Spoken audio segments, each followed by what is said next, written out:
सांगतात 45 किलोमीटर ताशी वेगाने आले होते. काय अकलेचे तारे होते, नारळकलीची ताटपत्री उडली नाही आणि हे सांगतात कुत्रा पडला.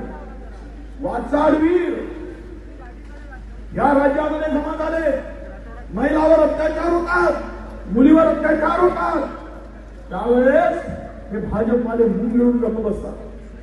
आज पाहिले आपण पश्चिम बंगाल बंदची घोषणा केली आणि आमच्याकडे कोर्ट आदेश देतात हे बंद करू नका. काय चाललंय राज्यात या सगळ्याचा हिशोब करण्याची, चुका करण्याची वेळ आज आलेली आहे.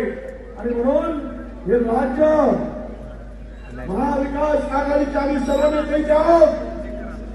आम्ही मिळून या नतभ्रष्ट सरकारला धडा शिकवल्याशिवाय राहणार नाही हा विश्वास आम्ही आपल्या सर्वांना देतो आहोत. घडलेली आहे. मी आज तुम्हाला विचारत आहे, या घटनेने तुम्हाला कीड आली की नाही, दुःख झालं